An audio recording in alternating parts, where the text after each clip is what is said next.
Thank you very much. As far as, we can go on to the next slide, Karen.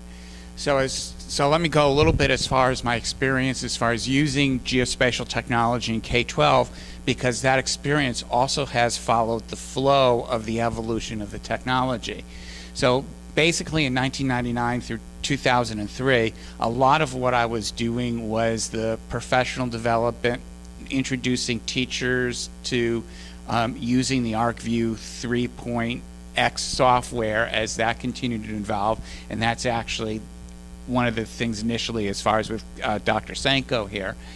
And then in 2004, as far as one of our programs with one of our schools, we started acquiring GPS units. We were using the Garmin GPS 60s with Oakland High to go out and collect data points and basically input it into ArcView and create shape files.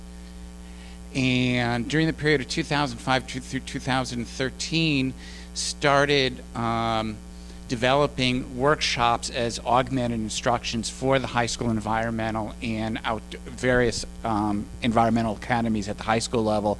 Typically, this was done as over 2 days, where being academy and the students were typically the teachers in the academy, so it was easy to pull them out and set aside 2 days for an intensive workshop.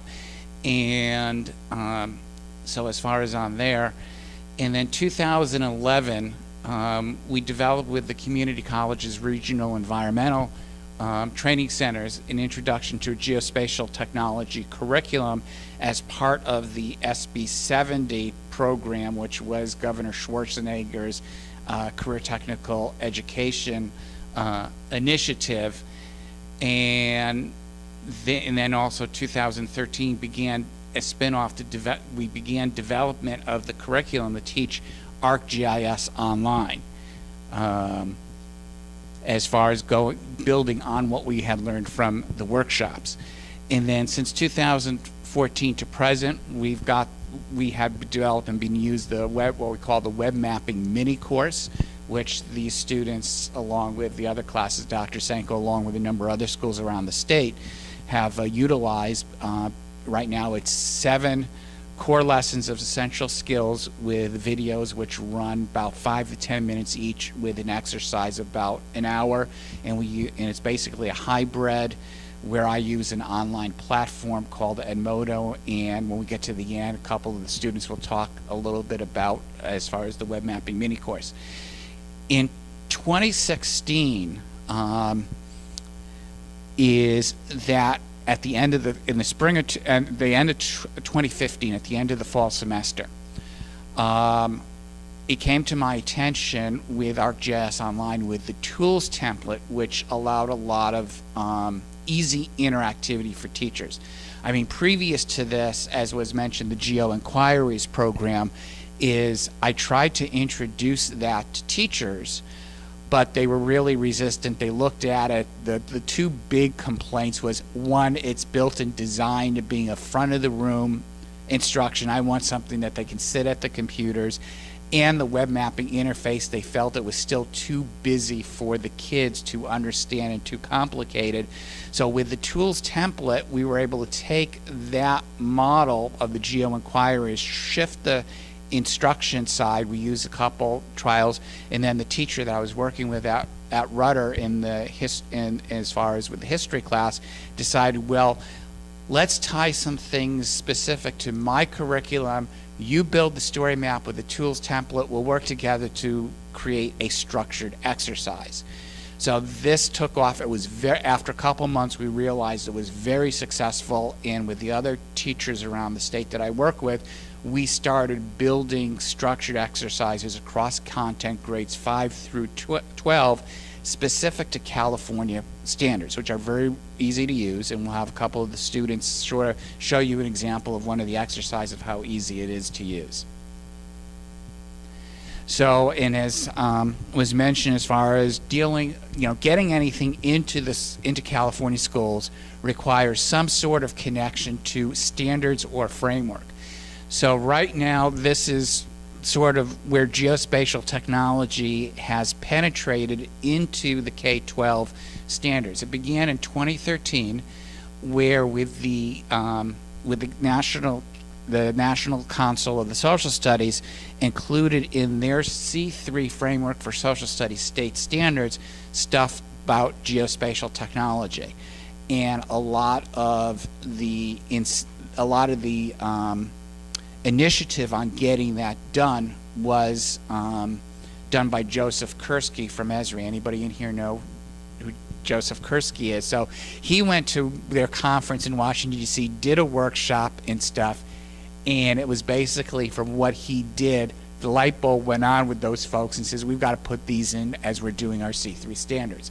Now in 2016, with the state of California, with the update of the California History Social Science Framework, they basically lifted and cut and paste a lot of the stuff out of the C3 standards. So that's one of the things right now which has not gotten really the attention that it deserves from California history, social studies teachers and educators, but that is now in the framework. And to be able to utilize geospatial technology, it's mainly designed to use web mapping and as far as, and I'll talk a little bit about that, as tools to be able to turn layers on and off and to view geospatial relationships. But at the high school level in there, they have as far as to be able to use geospatial technology to create interactive maps to support arguments and some of the other things. And at the high school level, for those of us that know the technology and know what the meaning in the framework is, realize right now, for the most part, the only interface that's capable of really doing that is the ArcGIS Online. And with the web mapping mini course, that's why after we finish that, we usually do a freestyle any topic with the students of what you saw out in the hallway area. This year, because of the history social science framework of what's in there, we narrow their topics down to connect to their history social studies classes, so we can use this as a demonstration of what is expected in the framework. Next generation science standards, even though we don't have anything specific in NGSS for geospatial technology, some of the folks that I know that were involved in that process has said that if when we wrote those standards and web mapping was available at the level it is today, we would have included it in NGSS, particularly in earth and environmental science topics. And from my perspective, with given what NGSS and the change in emphasis in particularly high school, but earth science in general, from being the classification rocks and minerals to being an understanding of the interactions of earth systems and much greater emphasis on weather and climate, is that it's really negligence if you are an earth science teacher, particularly at the high school, and not using ArcGIS Online. And then in English language arts in the Common Core, you've got some sections about using digital technology to communicate. So again, using ArcGIS Online to create story maps fits into that particular clause. So at issue and part of this session is the idea as far as how can you guys as GIS professionals get GIS, geospatial technology, in the classroom. And in our using GIS technology, this is sort of the sequence of how to get teachers comfortable and beginning to use it. So as I said, with the structured exercise, that is a first step. We've made that as being plug and play, easy to use. They don't have to learn, as you will see, they don't have to learn how to do anything new. And we've got it tied and aligned specifically to various California standards. For the upper elementary, there's an interface, the National Geographic Society Map Maker. It has about 90 data layers. It's a good introduction to get elementary kids to learn what data layers are and be able to do some of the basic comparisons. The next step up is Google My Maps that I recommend for the middle school level. This has no data layers, but what's nice about Google My Maps is that it's an easy to use on-screen digitizing tool. And what I found working with middle school teachers, particularly social studies teachers, there's a lot of paper and pencil with pre-printed maps or duplicated maps, color and stuff. And by the time the kids get to the middle school, you're not as the emphasis with the eye-hand coordination skills, and using Google My Maps really accelerates the process. It's a lot cleaner and neater. So, you know, some of the middle school teachers that I've dealt with that they like about the Google My Maps is it doesn't leave a big mess on the classroom floor. So it's very easy to use. So that teaches the middle school kids using on-screen digitizing, and they're more focused on the content of the concepts rather than whether it's neat, what color, making sure I'm shading in the lines. And also, as I said, it speeds up the process. If you're doing your on-screen digitizing, it goes a lot faster than kids coloring in on a pre-printed map. And when they label stuff, it's also a lot neater. Then the next step when we go up to the high school, and what we're doing with the middle school kids, is the ArcGIS Online with the web mapping mini course that I described. And again, with the story map competition, I mean, these kids here, as far as our team on that, our second year at Rudder Middle doing that. And then for those at the high school that are real ambitious, QGIS software, which is free, open source. It is easier to use than the Esri products, and it's a good transition point as far as the kids to be able to use using GIS software, so that they can easily make it much easier if they go on professionally, whether the school does do which is now being maneuvered in as the ArcGIS Pro, or when they hit undergraduate. So all these are just steps in the process. And as far as for what you guys can do as professionals, we need to bring local awareness to our local schools. Even though we've got that in the framework, when I try to talk to social studies teachers, and I've been to a number of the training workshops being done on the new framework, when geospatial comes up or is read, Google Earth is their first thought. They have no awareness at all of the web mapping interfaces, the interactivity, and the meaning of what the framework is looking at that interactivity. So so with your local schools as GIS professionals is bring that awareness to the folks at the schools. If you've got kids in schools, your teachers, bring awareness to parents if you're involved in PTAs. Many times to move the K-12 system. If you got some parents who are active in PTA who get hooked on this, that's going to move the process a lot faster. Sponsor events, we've got GIS Day, as you know, as far as on that, I know that's in November, but again, as far as some of your groups or communities on a local basis with particular schools, sponsor something for the kids, the teachers, just bring that awareness. One of the big things is that also is presenting at a professional education conference, or as these organization exhibit at an education conference. And one of the things I had spoken to is a couple people as in preparation for this, is that the idea that for URISA or your organizations, there's 4 education conferences that I think would be extremely advantageous and get a lot of the bang for the buck of presenting at. The Educating Careers Conference, which are the various career technical education academies, mainly the high schools. The California Council of the Social Studies, their statewide conference, California Science Teachers Association, and the Small School Districts Association. I think those 4 conferences, if we had an exhibit there, would be extremely valuable in getting that awareness.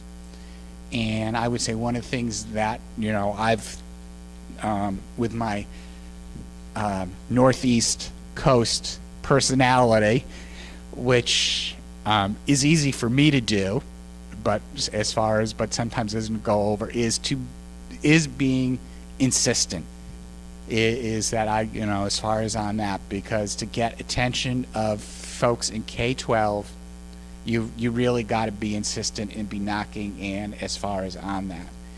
And I think at this point is turn it over to Karen.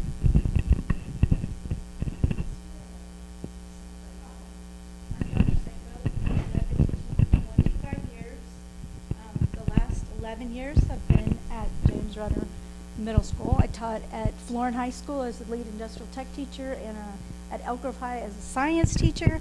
And since then, when I started my doctorate, I moved to the middle school because my doctorate's in secondary ed, and I wanted to truly be able to understand the full scope of 7 through 12, and I hadn't taught in the 7th and 8th grade. So I moved there and fell in love with working with 7th and 8th graders. They are awesome.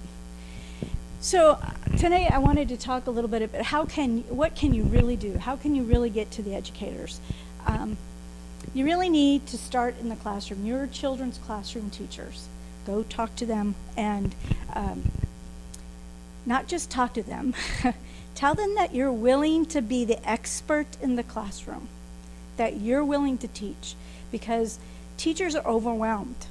We've got standards, we've got timetables, we have, in our district right now, they're piloting textbooks because we haven't had textbooks in a long time. So there's new classes coming online. We've got our new Synergy came online, and with that, all of our courses had to be rewritten and re-put in, because now if something's taught at Florin High School, it's available to be taught at any of the other 8 schools. So the teachers are a little overwhelmed. But the standard says they have to teach this, and they don't know how to teach this. They don't even know what it is. In our school, you notice we don't do the Google Mind Map because our district doesn't allow that yet. So we are doing the next best thing, the mapping mini course. So go in and talk to your teachers and say, I'm willing to do this.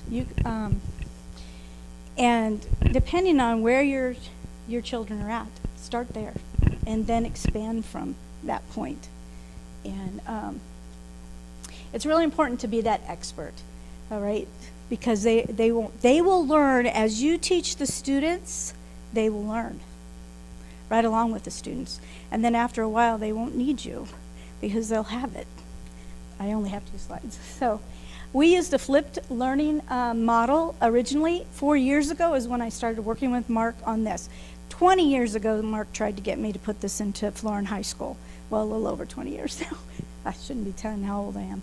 But he came to me. I went to Merritt College. I sat in his class. I watched what he did, and I walked out and said, this is too cumbersome for me. I was the lead teacher. I was teaching all the woodshop classes. I was teaching automotive. I was teaching all the drafting courses. I was teaching exploring technology, which is where this would have gone. But it was like, I don't have time to learn the software and mess with it. So I said, I can't do this. So he came back 4 years ago and said, hey, I've got these lessons, and I think they'll work with your Project Lead the Way students, because those are my pre-engineering students. And I said, and it was a good bet because they were the high-end math kids, and this was taking college work and bringing it down to the middle school. I said, I'm game. I always like to try new and different things. So we tried it with them, and it worked great. You know, some of them struggled a little bit. Others had a blast with it. There was no competition at that time. So we just did the lessons. We had a good time. We learned the good and the bad, the ugly of it. And then we did it the next year. And then last year they had the competition. And I was telling someone earlier, competition came around. Mark kept saying the competition. And I kept saying, okay. Well, pretty soon the calendar ran off on us. And it was like, oh, we got 3 weeks and we have spring break. And so we went on spring break. We came back from spring break. The kids got busy. A week and a half later, we submitted 3 entries and we won 1st and 3rd place, or they won 1st and 3rd place. They did an amazing job. And this year, We have a way bigger team. We had a little tiny team.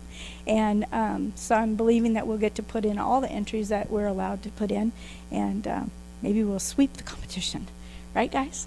It would be great. So the big key for you is you've got the knowledge that we need, but we don't have the time. But if you will be the expert in the room, come and teach us. You could even cheat a little bit and buy Mark's program. I mean, if you don't have the time to develop it, just buy his and learn it and see what he did and use it if you want to, or make your own from what he did, and be that expert. Do that flipped learning model where the kids watch the videos at home and they come in and they make their maps in the classroom. So it cuts down on the time usage in the classroom. That's how we did it at first, because it was really my Project Lead the Way classroom, and we already had a full curriculum, but I wanted to see if these kids could do it, if it was possible for middle school kids to make these maps. So I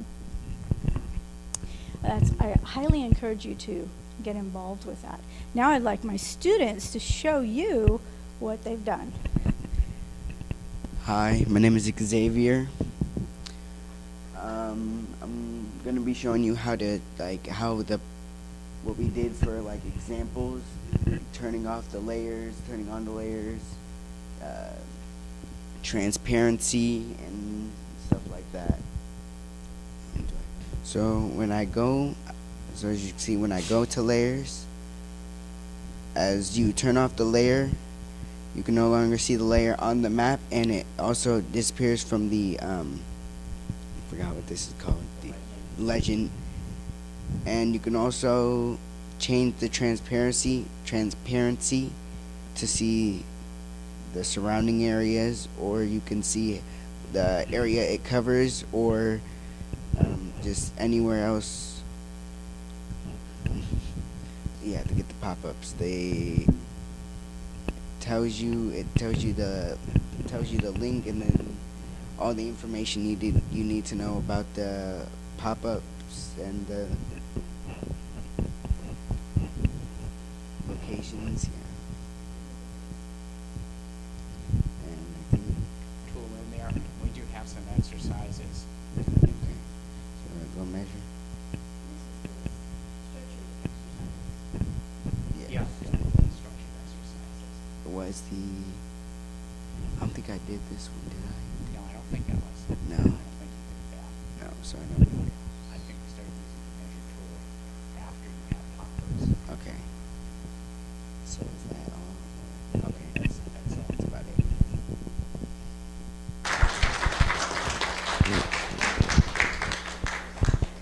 Right. We began that. We're up to about 120 lessons, grades 5 through 12 across content areas. The largest bulk of them are in history, social science, and the second largest is earth and environmental science, as far as on that. And I think next what we're looking is that Nathalia and Viet, as far as just some comments about how the web mapping mini course works. Yeah.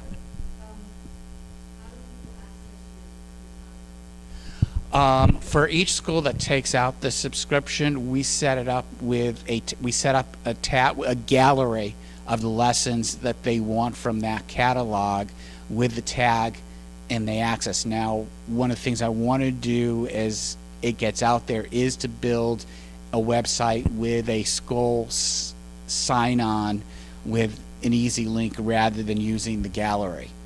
But that's going to take time as far as at least getting enough schools to use it. Right now, where we're at, the number of schools that are using the subscription service right now, setting up the gallery is working fine. I also realize that over time, as we get more students going through credential programs that learn how to use ArcGIS Online, the demand is not going to be so much for the story maps and the lessons. It's going to be for data layers that can be imported into ArcGIS Online so that they can build their own stuff. So you guys ready?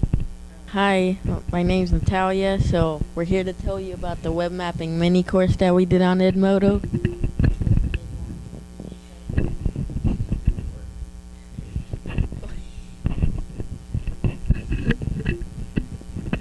So when they first told us we were gonna do mapping, I was like, "What's mapping?" So then they got us to Edmodo, and they started us with the introduction. Now for the introduction, you're not really doing mapping. It's more like teaching us how to do files and like putting them on the computer and then turning it in.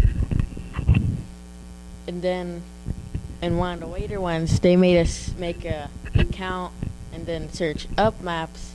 And the one after that, we actually made a map with instructions. So it told us how to make our own map and how to change layers, stuff like that. And then you got to the 8th one where we had to make our own story map from a map we made in one of the earlier ones. And this is what we had to do for the 8th assignment. So we were supposed to take stuff like that was like places that were important to us and then put them on a map and describe them. And then we got to the extra 9th assignment where we had to do a story map based on history. So I chose Clark. And I guess I'll hand this to you. And so, since she did the Lewis and Clark trail story map, basically what we had to do was there was a story map, and we could either do tabbed, bulletin, or other formats of the story map, and then we add whatever we want onto it and what fits the topic of what we're doing. Right now, we're trying to use it as a tool. I would say more so than, I think you could say it goes hand in hand on the two things. But right now, we're sort of prioritizing at least the technological of being able to use the tool and getting both the kids and the teachers comfortable with it. I think as far as developing use of curriculum concepts is that they begin to understand and get more comfortable, they will start sort of developing and then tying it into their other stuff. They sort of what comes to the horse or the cart comes first. And my feeling is getting the awareness and comfort with the technology needs to come first, so that they start pulling from their own toolbox of how to implement. I think one thing my feeling is with teachers is the one thing that they get really picky about is having an outside expert come in and telling them what to do. That's one of the things that a lot of teachers I work with that say, you're not coming in and giving us a pre-prescribed method. You're giving us options, you're teaching us how to use the stuff, and then working with us on how to fit it into what I'm doing. Right, and I think that goes to some of Dan's comments, is because one of the things I'm doing right now is I'm a member of the Sacramento Region Digital Literacy Task Force, and a lot of the discussions go to is that the failure of K-12 to adapt to the new technology, and as Dan says, we are supposed to be preparing for the future, and why is it that education seems to be the last institution that catches up of using emerging technologies? Yeah, I'm going to echo what they wanted to with our edit jump out from the back then. Like, I love this, like, you're in the computer literacy class. I've had every, like, it seems like I've had social studies teachers, I've had history teachers, like, every different sort of, discipline and jumped on it for some reason or another, whether they had love geography or math or whatever it might be. And I think that flexibility and being able to use it, because, I mean, I'm going to bring this field to the room, but I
So, my story map is, as you can see, the Battle of Nashville, and my story map format is in tabs, and oh yeah, accordion. I'm sorry, my bad.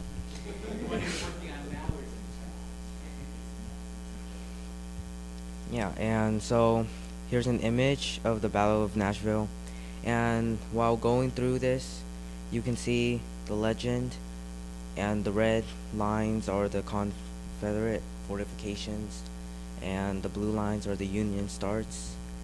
And here you have just like the description of the fortifications in history and the date, and then going into starting positions, and here pop-ups, and you can learn about like what the like people and corporations and stuff like that. And my favorite part personally is just like doing the write-up because I like writing.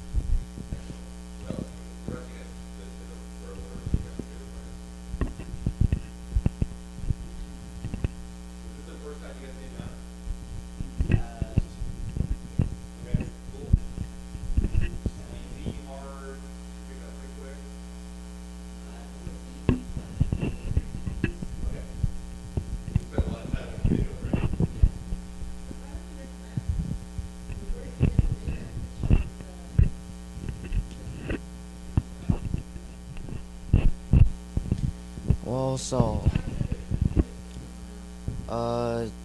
we had to I had to like man, Yeah, was one of the, I think the one student I brought on my laptop with QGIS that we took the image, was the PDF page on the sequence of the map, and Geo referenced it, and then he digitized what he wanted off of it, these were the line files in QGIS as a shape file, and then we imported it into ArcGIS online.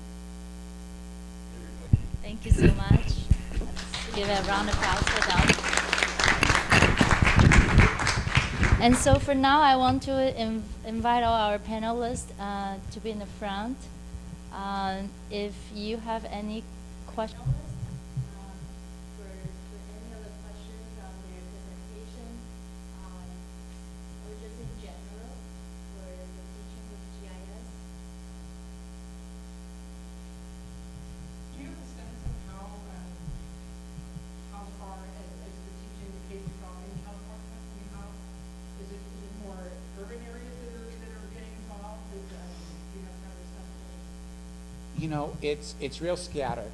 Let me make a comparison, is that about, what, maybe 10 years ago, 10 years ago, I had served on the, out of the NASA Goddard Space Flight Center, their group called HiGet, looking at high school use of geospatial technology, and I've kept a lot of those contacts across the nation. And the two states, as far as that I see, that are furthest along of using geospatial technology in the classroom are New Hampshire and Virginia. And recently they've come to a tipping point of enough teachers are now using the technology that there are now discussions of a comprehensive sequence and scaffolding across the grade levels. Where out here in California, most of our educators don't even know the technology exists. I would say that as far as the knowledge and the teachers are using it, it's somewhat scattered.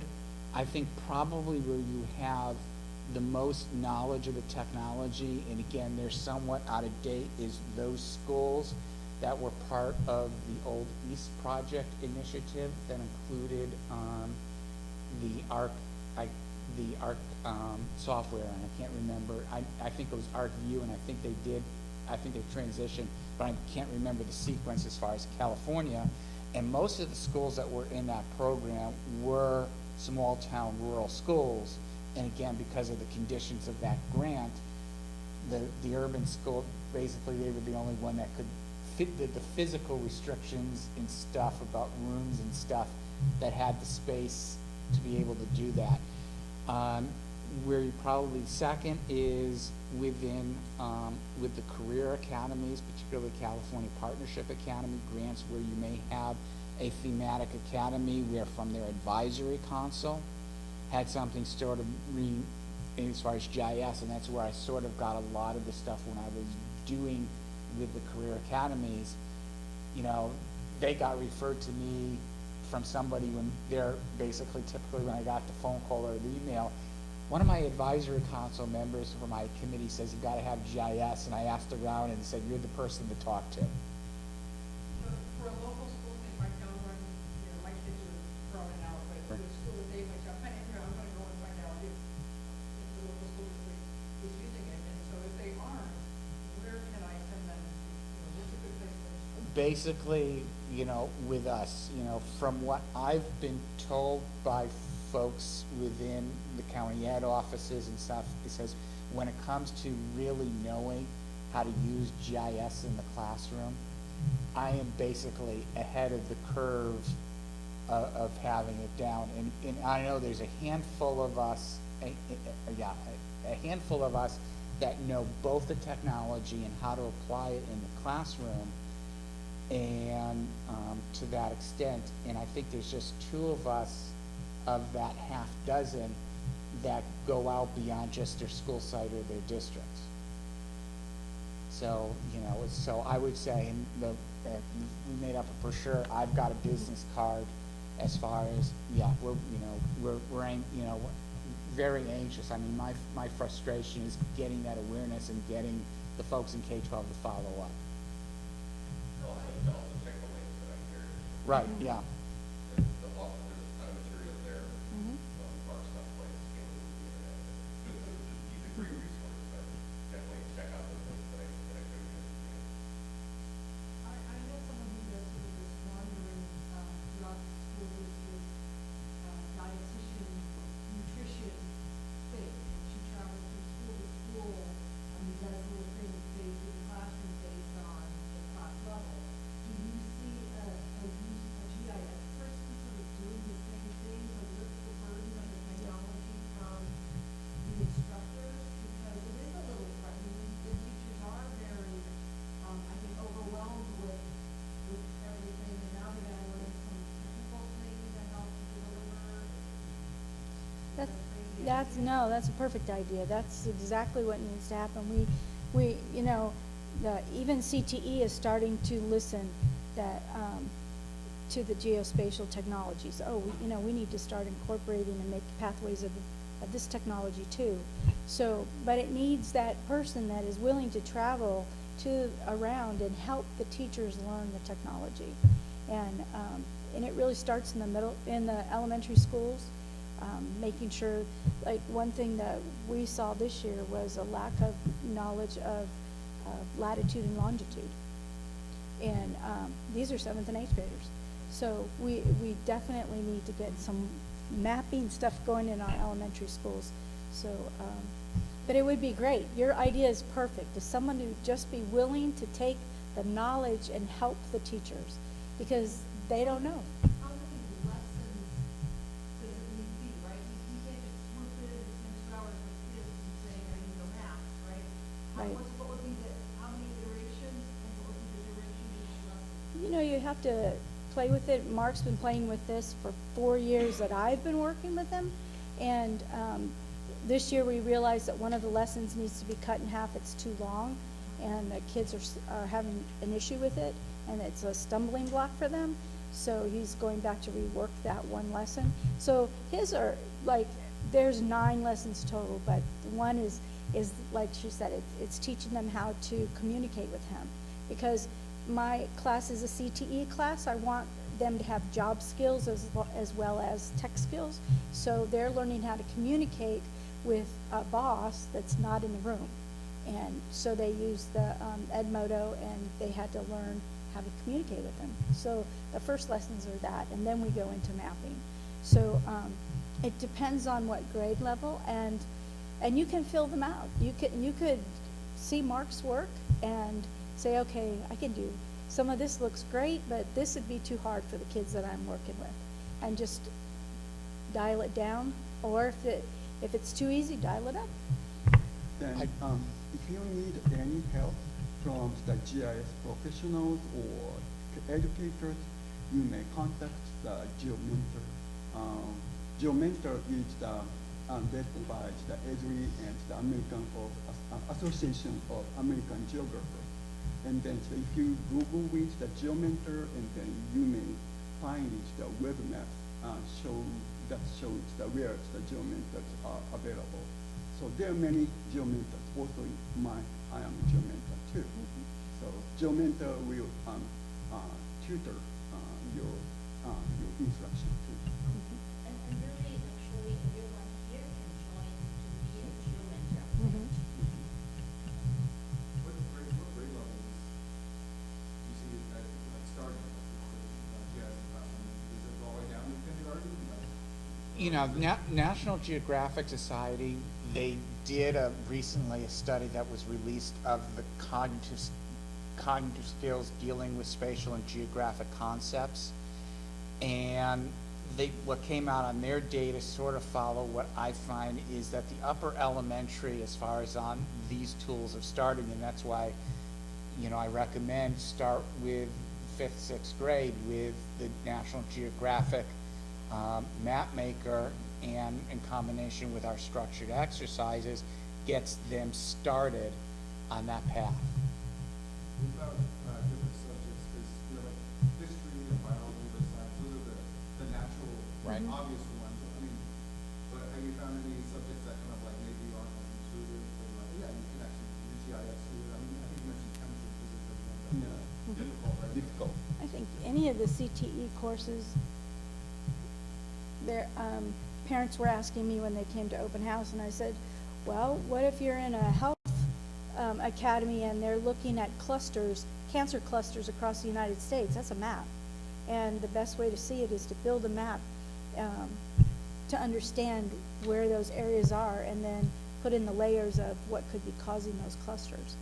And so I don't think you can come up with a subject that you couldn't use a map for. This is a great site, or the article that's on, like lots of really great real world problems. It's done enough to get an idea generator. So you got something there. And then the other site is that if you've got teachers that want to come to the teacher conference, you know, a whole session, we can be more sort of equipped to start on the 6th or 9th, which is the education level. So there's a lot of great questions and instructors there as well. So I have a question for the kids. So this still feel like it's forward, or is it like? It's fun. It's good. In between. So I'm sure you use a lot of, other technology.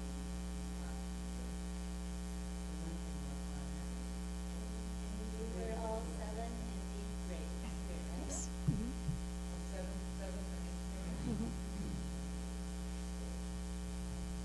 So I have one question, because from what I heard from our panelists, Dr. Oda's work is in the Los Angeles area, and it seems like Mark's work is more involved in the More as far as statewide. Right now, my furthest southern school that I'm substantially involved is in Ventura. I do have a teacher that I communicate and work with a lot in La Mirada, and my furthest north is up in Humboldt County with Trinidad School. So really is that you see a kind of divide in terms of either technology use in schools, or is that like hard to push it if you're not locally present there? You know, I think, and it goes back to one as well, I think when it comes to not just this technology, but emerging technology in general in this state, a big barrier we have is the California Department of Education, which is very passive as far as dealing with emerging technology. The attitude of that department is, we can't do anything unless it's in a standard or a framework, which gets basically on an incremental revise of like every, what is it, 8 years? So by the time they look at something, and the attitude of promoting and looking at it is that, well, we leave it up to the publishers and the developers. And that's one of the key reasons why in K-12, we've got this technology gap in our K-12 compared to other states, which they have become proactive in getting the information and the knowledge about emerging technologies as an instructional tool. I was part of Delane East, I don't know if you remember her, but she did a task force for industrial technology education over the state of California. This was many, many years ago. And one of the things that I learned in that, while I was working with that task force, had nothing to do with industrial technology. It had to do with ag. Our agriculture community is strong. Yes, it's the #1 industry of our state, but they are strong. They are out there putting money into the schools. They're out there lobbying for the instruction to be in the schools. And it's amazing what they have been able to do.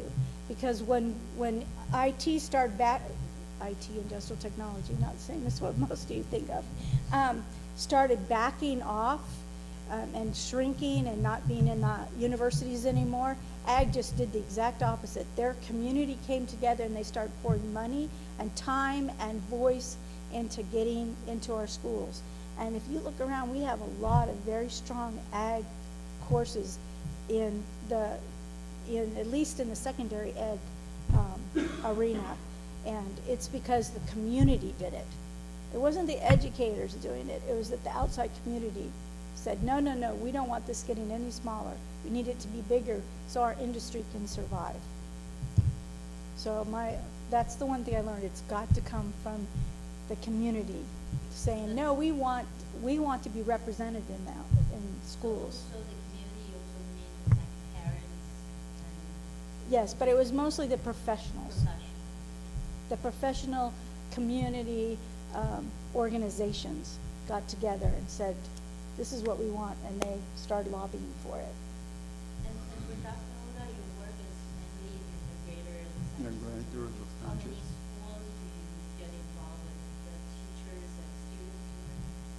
Well, actually, and then I don't know how many schools have been involved with the GIS instruction. And then, for example, and then in the Los Angeles area, there is the big unified school district, and Los Angeles Unified School District. But then Los Angeles Unified School District subscribes the ArcGIS products. But then I heard and then a very few schools actually use the Yeah. GIS software. Right, yeah, and Most of them don't use them. Right. Yeah, in LA Unified, you've got, as far as Roosevelt High School with Maria Ramirez as a teacher and her, a team that has really a very strong program with their kids, but it hasn't been, it's been primarily that she linked up with one of the community organizations supporting economically disadvantaged kids. And they've also had a lot of recognition, but she has not, that has not disseminated very much beyond her school site. So do you see any variations between the economically advantaged, disadvantaged areas in the urban areas, including Los Angeles? Have you noticed any differences? Well, what I will, as far as I think I know where you're going, is as I see where the entries in the California Story Map competition come from, they're primarily from schools that have more affluent populations. Rudder is, as far as placing, it was the only school that would be classified as economically disadvantaged that placed in the competition. Title I. As far as on that goes. So you do have a little bit of an economic divide on that, and I think again where you see it a lot of times, you've got a parent who's nudging onto the school site that knows the technology as a tool and knows about this competition from whatever they do professionally, that's gotten the ball rolling. Yeah, in my professional development, one science teacher told me it'd be hard for her to introduce GIS in her classroom because then the enrollment of the AP courses in her school is very low, and the student wouldn't be interested in the learning the advanced topics with GIS.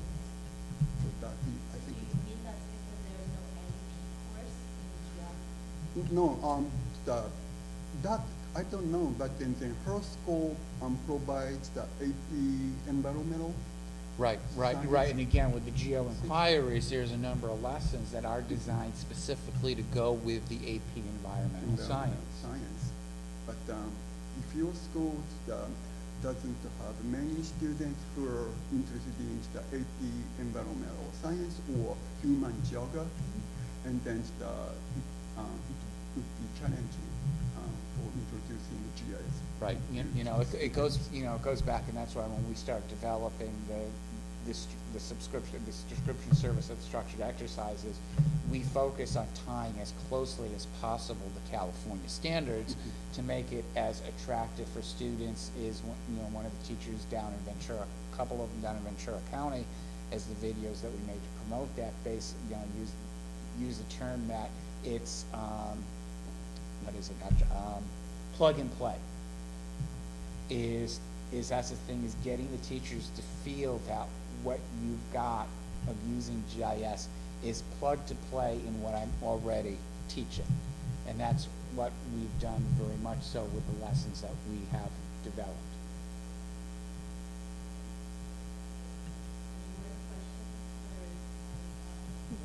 From a GIS development standpoint, not really having too much background in education, how would one go about implementing this in the local region? Would you start at the county office of education, or would you go into the local district? I think Mark could tell you what happens when you start from the top down. It doesn't work very well. You want to start with a teacher. You want to find the best way is your child's teacher, because you're going to be talking to them anyway, and then go from there.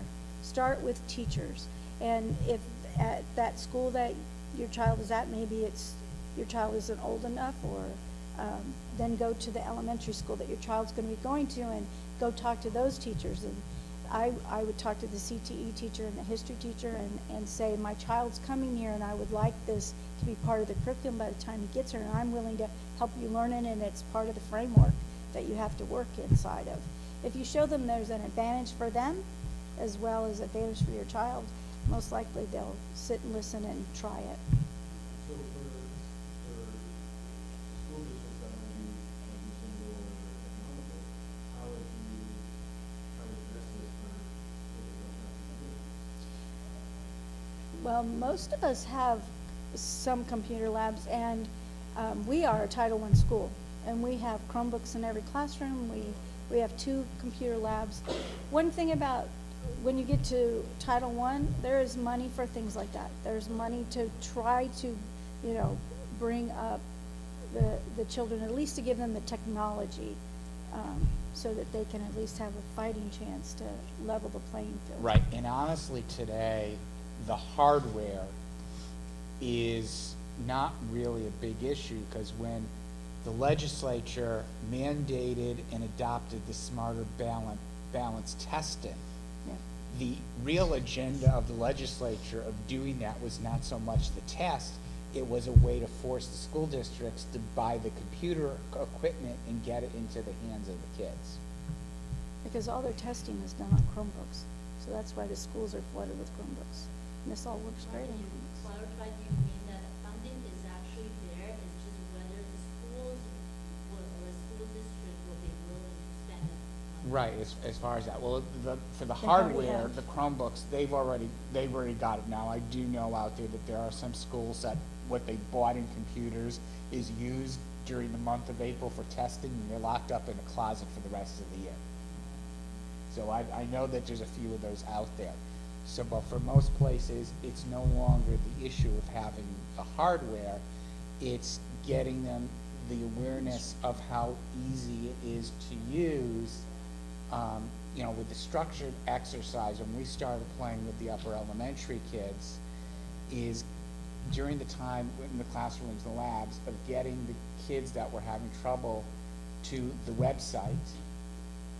The ones that had gotten to the website figured out how to press every button, how every button worked in about 2 minutes. So that's how easy that interface is to use.